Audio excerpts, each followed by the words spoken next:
Hello, from the KUOW newsroom, this is Seattle Now. I'm Patricia Murphy with a roundup of today's top stories. It's Wednesday, June 25th. Seattle faces a budget deficit and federal funding threats could make it worse. So should the city raise taxes or cut spending? In a press conference today, Mayor Bruce Harrell answered that question. Joshua McNichols has more. Mayor Harrell would raise taxes on the city's wealthiest companies while cutting taxes for 90% of businesses. Most companies would pay no business and occupation taxes at all.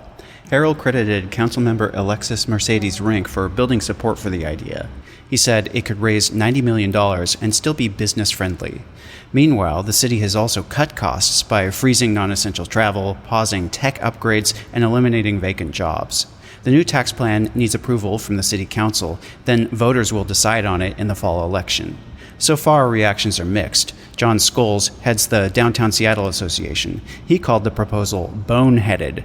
Mayoral candidate Katie Wilson says the plan is good, but should have come earlier. Joshua McNichols, KUOW News.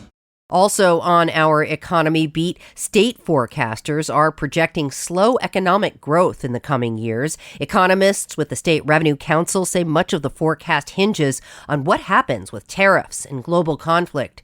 Monica Nicholsberg has that story. The Revenue Council says so far, the state economy is holding steady, but growth is slow. Employment is expected to grow by less than 1% over the next 4 years, and new construction permits are down. Washington State economist Dave Reich says that's due to a lot of headwinds in construction between tariffs and deportations leading to labor shortages and higher interest rates and all that. We lowered our forecast a little bit to reflect that. Reich presented an optimistic and a pessimistic forecast for Washington's economy. And with so much uncertainty, he said it's hard to predict which one is more likely. Monica Nicholsberg, KUOW News. 8-foot-tall interactive digital kiosks are coming to Seattle's business districts within the next year. The Seattle City Council gave the Downtown Seattle Association the green light yesterday to install 30 of them. Bill sponsor Sarah Nelson says with the city preparing to host the World Cup next summer, the kiosks are, quote, paramount to make Seattle an accessible and welcoming city.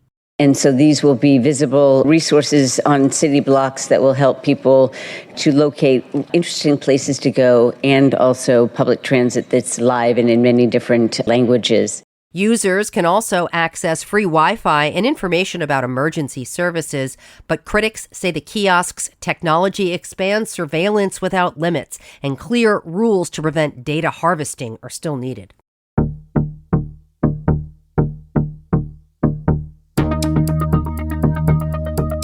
A federal judge says the Trump administration may not block federal funding for electric vehicle chargers in 14 states, including Washington. U.S. District Court Judge Tana Lin of Seattle issued a preliminary injunction yesterday, saying the administration had overstepped its authority. The Washington State Standard reports the ruling unblocks $71 million for Washington State.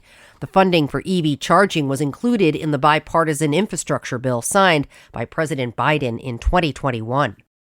The Society of Professional Engineer Employees in Aerospace, or SPEA, says Boeing is rehiring dozens of laid-off union members. The 58 workers were among 2,600 let go in November and December as part of a larger company effort to address a series of financial losses. SPEA argued the aerospace giant violated its labor contracts because it let the union members go, but kept some external contractors who did the same work. And now, King 5 reports the 58 workers will return to work by the end of this week and will receive back pay and benefits. And finally today, the city of Cle Elum says it is insolvent and will become only the second Washington municipality ever to declare bankruptcy. The city owes tens of millions of dollars to a developer and says it has no way to pay without eliminating essential services. The Seattle Times reports that Cle Elum has been in a dispute with City Heights Holdings for more than a decade. The company signed a deal to build 950 homes north of downtown back in 2011, but says the city has repeatedly thrown up barriers to the project. An arbitrator ruled in the company's favor and ordered the city to pay about $26 million. This week, the city council voted unanimously to file for bankruptcy. That's all for today from the KUOW newsroom in Seattle. Our producer is Andy Hurst, and I'm Patricia Murphy. Seattle Now and KUOW are members of the NPR network. See you later.